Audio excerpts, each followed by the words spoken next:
job when you're here working toward GED or high set or whatever test it is you're working toward, or whatever the reason for you to be here. Part of what we're doing is for us to prepare you to move on to something further. After you're done with GED, what are you doing next? What are your next steps? And you've heard Rachel talk to you about that in orientation. You will hear the career counselor here from TCTC talk to you about it. So one of the things that we want to do is bring some of that information to you. And so tonight we have someone that is here tonight to talk to you about the healthcare career pathway into the healthcare field. So there are more things than just, I want to be a nurse. And she'll explain all the different things you can do in the healthcare field, as well as her role here at TCTC. So this is Missy LeMasters. She's in the back of the room back here, and she's going to come up and talk to you a little bit about it. Please feel free to ask her questions as she's going to. I'll let her do her presentation. You all have to forgive me because I tore a tendon in my foot, so I move a little slower than I normally do. But I'm Missy LeMasters. I am the healthcare consultant here at TCTC. I am in the process of bringing back the LPN program back to where it belongs, at home. And just to kind of give you guys an idea, the different steps that you can take if medical field is something that you feel is appropriate for you. Working in the medical field, depending on what level you're at, it doesn't matter, if you're a medical assistant, an STNA, or a nurse, you have to be in it for the right reasons. Okay? You can't just go into it thinking that you're gonna be, you're gonna make all this bank. It don't work like that. I promise you. It's hard work, and it takes dedication. And it has to be something that you feel you're capable of doing. If you don't feel that you're capable of doing it, don't walk into a classroom. Because you're not going to make a good medical professional. Because these are humans. It's not a machine. When shift is over, you don't get to clock out, shut it off, and go home. You're there until the job's done. And what you need to do for your patients is completed. So, that being said, just little thoughts in your mind. I always start off my class. Doesn't matter if it was medical assistant, nursing. I start out telling them, if you think you're coming in here because you're going to get a better paycheck, get out of my class. I got no room for you. Because we have to care for people.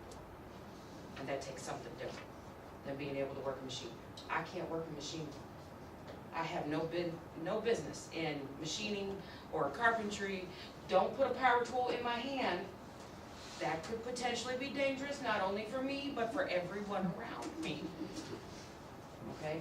I'm lucky I know how to work my coffee pot. And thank God I do. But the fact still remains, everybody has a place. And if you're thinking about medical, come see us. Here at TCTC, we have programs for medical assistants, we have programs for STNA, and of course the upcoming licensed practical nursing program. That being said, if you go further, at this point in time, TCTC doesn't offer anything in the registered nurse field. That you would have to seek out another college or university, things like that. Starting with the medical assistant and STNA. The medical assistant program here is full-time or part-time. And they basically work, your medical assistants work in your doctor's offices. They do work in a hospital setting, reception areas, basically in like your hospital, your specialty areas, like if you're going to, say, family member goes to dialysis, okay, they're the ones that are taking all your information in. So, that's basically where your medical assistants will work. They have a wage range of my notes here, between $10 to $18 an hour. $18 an hour means that they've been in the business for a while, they've got experience underneath their belt. But they do start out at roughly $10 an hour. Schooling can be a year to 18 months, maybe longer, depends on where you're actually taking the schooling for it, and, you know, whether you're full-time or you're part-time. STNA, we do have the STNA program here. It is roughly 90 hours of instruction, and then they typically work in your nursing homes, your doctor's offices. They do work in hospitals, home health care, those sorts of areas. And their wages kind of run in between $9 and $14 an hour. 11 is basically the average for state tested nursing assistants. And where they're at, they are basically your frontline workforce in your hospitals and your nursing homes. A lot of times, a lot of people take them for granted. STNAs are one of the hardest working people in the medical field. And I can tell you that because I used to do it. I worked as an STNA before. Well, I started out as a companion because we didn't have a technical term when I started. And then I moved into STNA. And let me tell you, I've had my tail handed me many a times by someone who thought they were smarter than me. But the way that I see it, you may think that you're smarter than me, but I'm gonna work hard and I'm gonna show you you're really not. So, moving up the step ladder, you got your licensed practical nurse. Licensed practical nurse, in the area, they're not really hiring so many LPNs in the hospital. They do hire them in the emergency room, in labor and delivery, doctor's offices, nursing homes, home health care. You can do education. You can be like a guide when the student nurses are going into the facilities to practice being a nurse. The LPNs are there with them to kind of guide them through. You can work home health care, you can do travel, and they're even hiring LPNs in the prison, which working in the prison, as far as nursing goes, you know, from LPN on up, you can work into the prison, and it's actually a very controlled, very safe environment, contrary to popular belief or whatever you might see on television. I have never watched The Orange Is the New Black. I don't have cable. So, LPNs make roughly, let's see, between $14 and $24 an hour. Schooling can be 12 months, which the program that I'm bringing back is a 12-month program. And the program is full-time, Monday through Friday, 8 in the morning till 4 in the afternoon. It's intensive, but it'll be worth it in the end if the individuals are dedicated enough and want to be in that profession.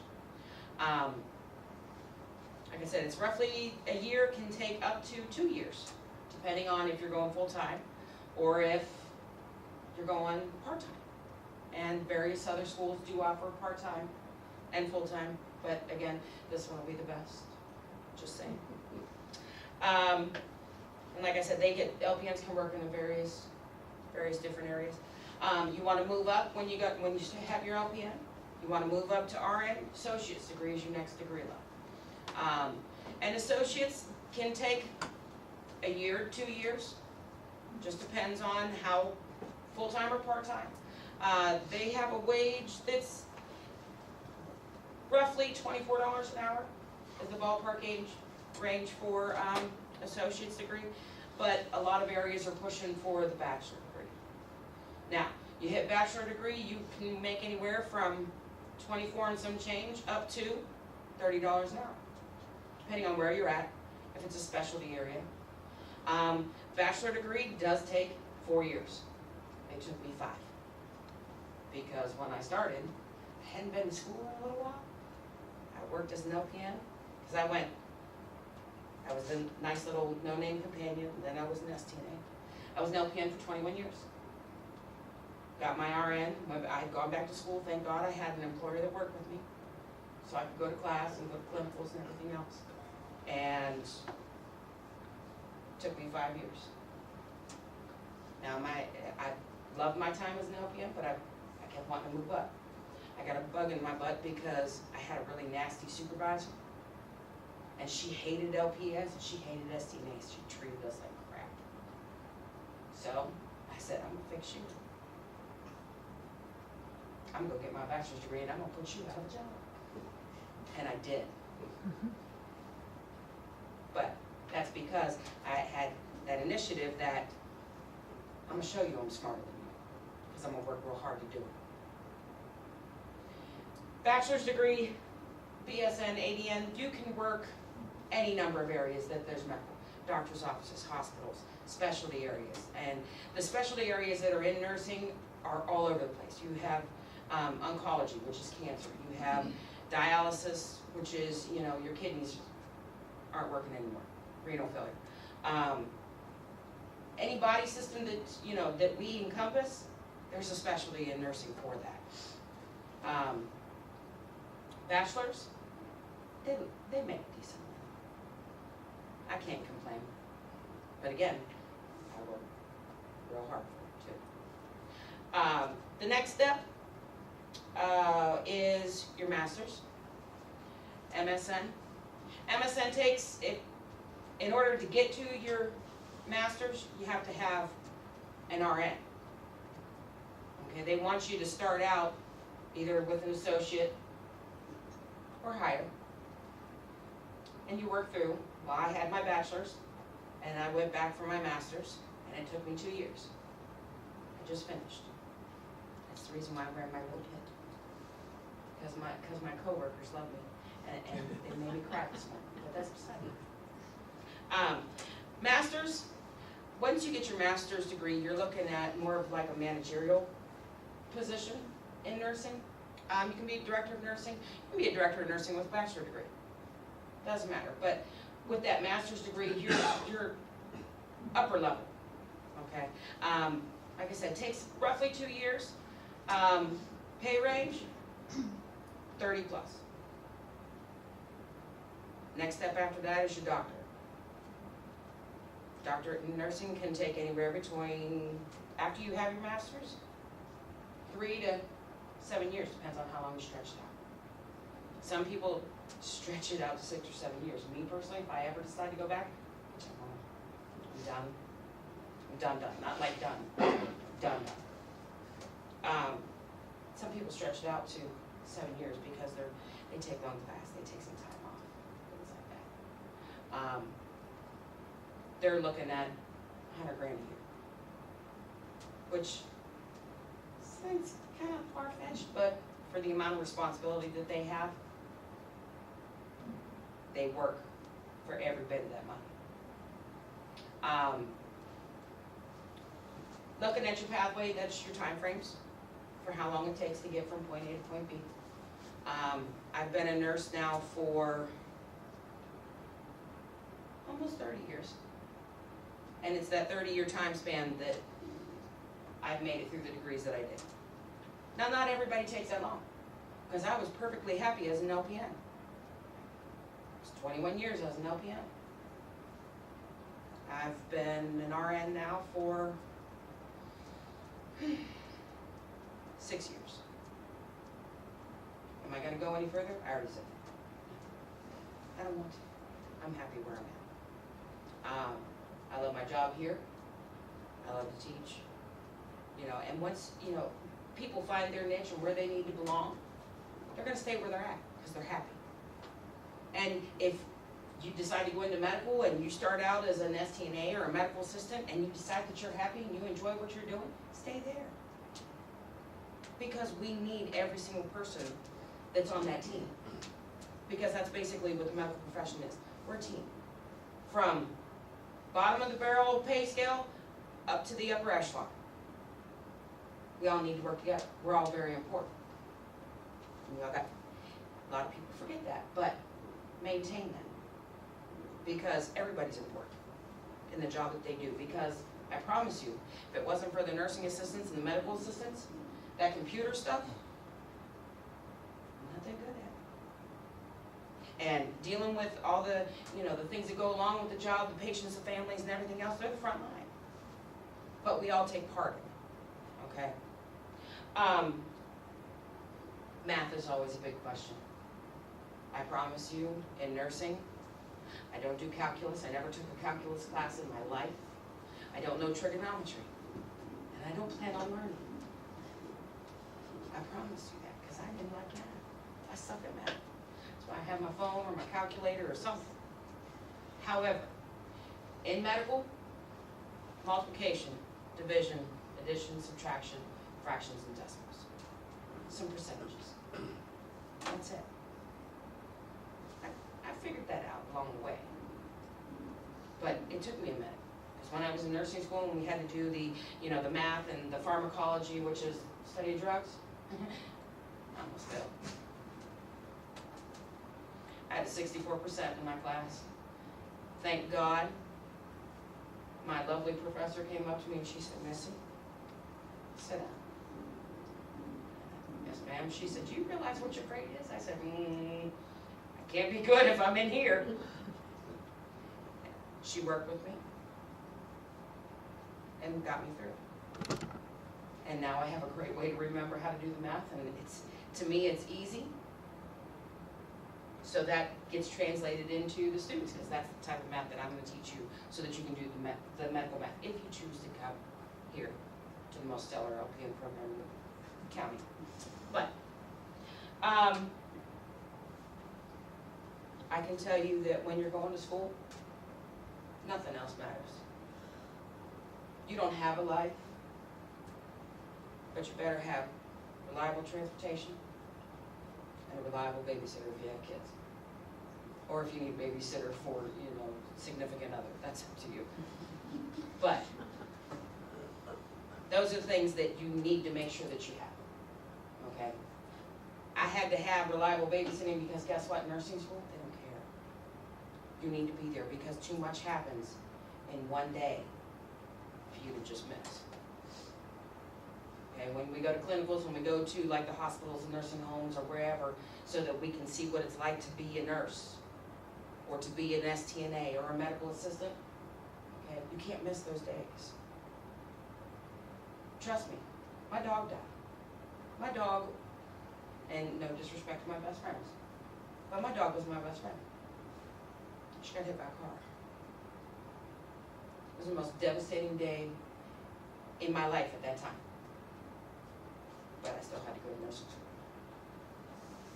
I sucked that day, but I was still there. And I still had an exam I had to take. And I still had to participate in the discussions and everything else. And then after the class, the teacher came up to me and she said, Missy, are you okay? And I said, no, my dog died. She's like, well, I'm proud that you have the dedication that you came to class. And in my head, I'm thinking, you're a witch. You don't have no pets. But she's right. Because despite our attachments and the kids and everything else, we have a job to do, we have responsibility, that we need to be there. Because it's important. Too much can be missed. Be on time. Punctuality is something that, when you have a job, you can't be strolling in there. I overslept. Sorry. Guess what? That's only going to go so far, and then you just don't come back.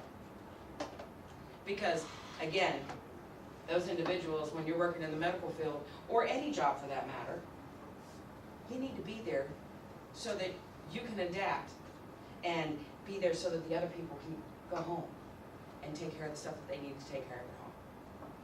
And I'll tell you, if you're late for class, if you're late for any of my classes, you have approximately 5 minutes. My class starts on the hour. 5 minutes is how long it takes me to do attendance. If you're not here in those 5 minutes, don't walk through my door. Because you have a responsibility that you need to be there. It's very important. It is what it is. Some people don't like that and they don't like me for it. I don't care. You want to be in the profession, you want to do a job, you need to do the job. And you need to be responsible. Because again, we're all grown-ups. unfortunately, we do have to act like it when we want a job so that we can pay for things like food. I love to eat, obviously. I don't miss meals. And the way that I do that is I have to work and I have to be on time. Because when you're not on time, they get really angry with that. And then they tell you don't come back. Thank God I've never had that issue. Now, I can tell you that my mother used to tell me I was gonna be late to my own funeral. And I have that worked out. I am gonna be late to my own funeral. I have things set up, just saying. As far as challenges in the field, everybody has a horror story, everybody has a great story about nursing. Be it in the hospital, nursing home, home care, whatever. The hardest thing I've ever had to do in all my time was take care of a prisoner that molested and killed a 2-year-old child. I took an oath way back when I got my LPN back in 1991 that irregardless I was going to care for people. That was my job, was to take care of individuals. And to be able to walk into that room, I was fine not knowing what he did, but you know, people gotta know, so they get on the computer, and it's public record. I was completely fine not knowing, but they told me. Because of course they gave the patient to me, because I deal with all the difficulty. And I don't have an issue, because you know, there's certain things that you gotta do, and if you don't do them, you're SOL. But I did it. I went home and I cried, because in my mind I knew that man's alive, he's getting 3 meals a day, he gets recreation time, he gets to read a book anytime he wants. But that child and that child's family is still suffering. That had to be the hardest thing.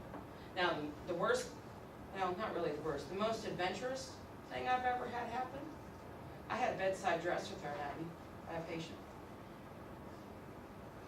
That was fun. Thank God, even though I'm short and fat, I can run. But the best part about being in the medical field, don't get me wrong, oh yeah, you get paid for your degrees. And the further up you go, the more money you make. But you have to take into consideration the more bills you make. I got this great job now, I'm going out buying a new car. Well, you didn't have car payment before. Now you do. The best part about being in the medical profession and being a nurse for me is when somebody looks at you, they don't have anything to offer you at all, and they look at you and they say thank you. And they mean it. You don't get, hey, you did a great job from management. Not nearly as often as you should. It doesn't matter what profession you're in. But in nursing, when you hear it from the patient or the patient's family members, that's what makes it work. And you don't hear it all the time. But when you do, it sticks. Any questions? I had a question about 3 different areas that maybe I don't address something with. My first question is diabetic educators. What type of, do you know what type of degree you need or what type of certification you need You would to take need that to test? be, you would need to have an RN, associate degree or higher. That's my first question. My second question was for respiratory therapists or people that do the breathing treatments at the hospital. Do you know? At the what you- hospitals, there's actually a whole department that is just respiratory therapists. Generally, the nurses don't do respiratory treatments. Now, if you're talking, if you get into like the nursing homes or home care or things like that, a lot of times someone with the degree or the licensure of LPN can do breathing treatments. But in the hospital, they're actually respiratory therapists, they're not nurses. So if I'm following you correct, they're respiratory therapists and not? Not nurses. Nurses, okay. In the hospital. In the hospital, what would be considered a nurse, in a different setting? Like a The nursing home? LPNs can do respiratory treatments in nursing homes, urgent cares, you know, those sort of things. Okay. Then my third question is about, I forget what they call them, Borman's hospitals, they do it about where they call on the, like they're not nurses per se, but they, I don't want to say it, they correlate like over the, sometimes with over the phone. Do you know anything about that type of, like they'll call in and answer questions and that type of thing? Telehealth nursing? Yes. Okay. Telehealth nursing, those individuals are generally bachelor prepared BSNs, but I do know that those are generally like your folks that are actually working in insurance agencies that regulate the, you know, the care and things, but generally they're BSNs, RNs. Okay. Thanks all. You mentioned the LPN program coming back to TCTC. When do you expect it to be up and running? January 7th. And if somebody wanted to apply, when do they apply and how do they apply? Right now, because we're still in the planning phases, I'm still waiting to hear back from the Board of Nursing and ACCSE, which is the accreditor. I'm looking that towards the end of November, I'm gonna have concrete information that, you know, everybody says yes, go ahead and do what you're gonna do, because I'm confident that they are gonna say yes, because again, this is gonna be stellar. But, I plan on having a, open meeting. It'll be probably the early December where I'm gonna give everybody information and, what they need to bring with them, what they need to sign up, and those sorts of things. If folks are actually interested in the LPN program, just give me your name and address and I'll put you on my mailing list. And I'll send out a letter and let everybody know when it's supposed to happen. Could you put your name on the board, the phone number and your extension, if they would like to write it down?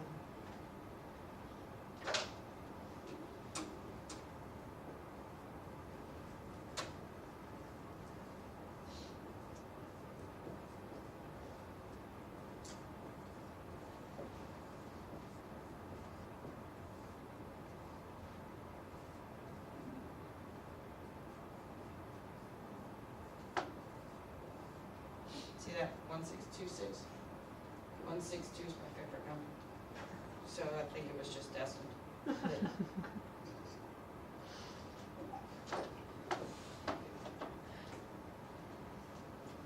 If I already have an STNA, is there any coursework in LPN that I wouldn't have to necessarily take? No, unfortunately, the curriculum that's built into STNA and even the medical assistant, it's not as in-depth as what we go into for LPN. So whereas medical assistants use the same anatomy and physiology book that LPN's gonna use, but what I go into is far more in-depth than what we go through for the STNA and the medical assistant. Not saying that their education isn't complete, because trust me, it is, but we just get into more than they would if for those two programs. What's included in the LPN program, the medical assisting program with the tuition? You're talking numbers. I can tell you. Or not even numbers, but what do I get? Is the uniform included? Uniforms, books, supplies, and I'm not talking pens, paper, pencils. Okay, that stuff is on your own. but your, the books that are part of the required curriculum is included, uniforms are included, the lab supplies that you would use during the process of your education is included, computer time, we even do resume building and all that fun stuff. How about the state testing? State testing, the fee that's charged for that is incorporated into the tuition. It is paid for. And that's LPN, STNA, MA. Medical assistants, which, fun note, they actually are not only certified in, to be medical assistants, they also receive their certification for phlebotomy, which is the blood draw. There is a 90-hour, I'm probably wrong with it, just scratch that, I don't know how long the hours are, but the curriculum is built in so that it meets all the requirements for the Association for Phlebotomists, so they can take their test and it's nationally recognized. So then they become certified phlebotomists. So everybody in this classroom knows about TAVE testing, because they've all taken parts of it, and they've taken it in orientation. If they haven't already made progress, they'll be taking it again. Is that a requirement to get into your program? Actually, TAVE test is a requirement initially, which there's a component built into the beginning of the LPN program that is called medical readiness. And that in that medical readiness class that's going to be done by you guys. Yeah, one of the GED teachers. Yeah, one of the GED teachers. You're going to, you need to take the TAVE in order to get into the medical readiness class. There is an exam called the work keys, and that's the actual entrance exam to the LPN program. It covers graphic literacy,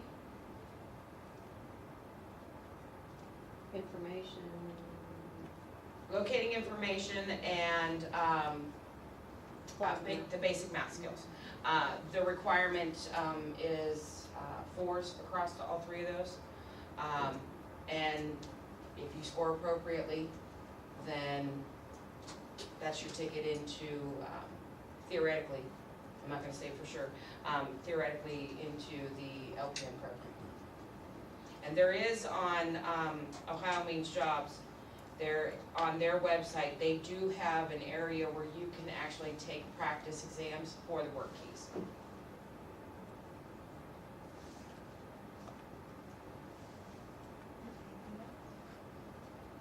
For first aid and CPR, is that one of the requirements? Actually, that's one of the classes that'll be taught in the program is first aid and CPR.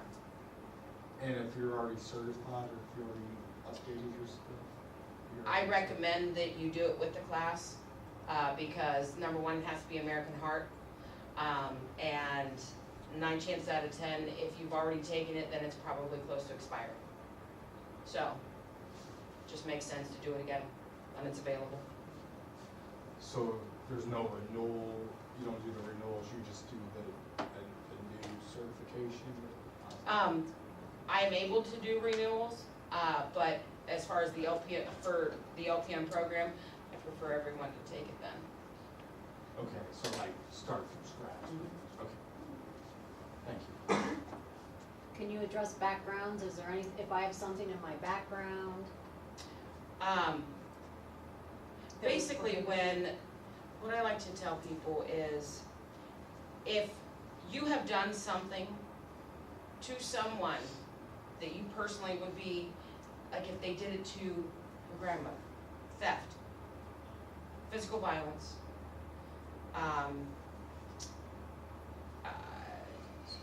substance abuse, those sorts of things, you might want to reconsider nursing.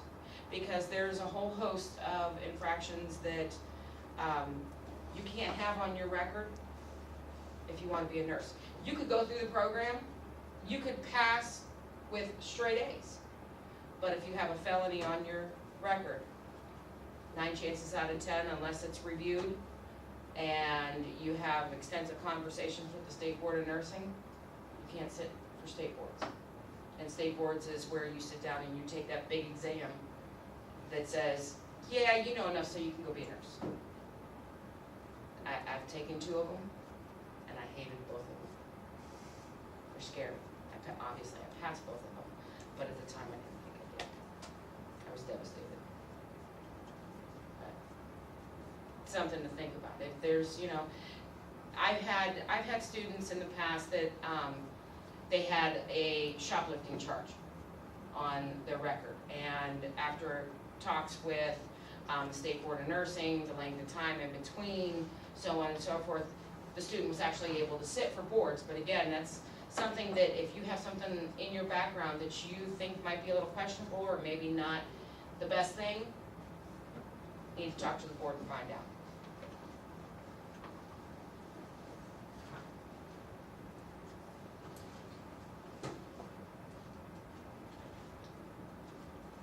Thank you very much. Hmm? Do you have some, like, I heard ambulances, you can't have mental disorders like bipolar or schizo, do they hire for? Well, that's an area that is dependent on the medication that the individual takes. Because you're operating heavy machinery, and a lot of the medications that are associated with bipolar schizophrenia, you really shouldn't be operating, you know, heavy machinery. And that's where a lot of those decisions come from. But one of my best friends who, she was an LPN with me, we went to school together, she went on for her RN before I did, and she passed and she's still working, and she's bipolar schizophrenic. Yeah, because I am bipolar, I was wondering how that worked a bit. That's something that, you know, you would have to talk it over with what the board requirements are, or whichever area it is that you want to go into. Once you talk to them, because they're the ones that are going to give the ultimate, you know, end all be all. But just because someone's bipolar, schizophrenic,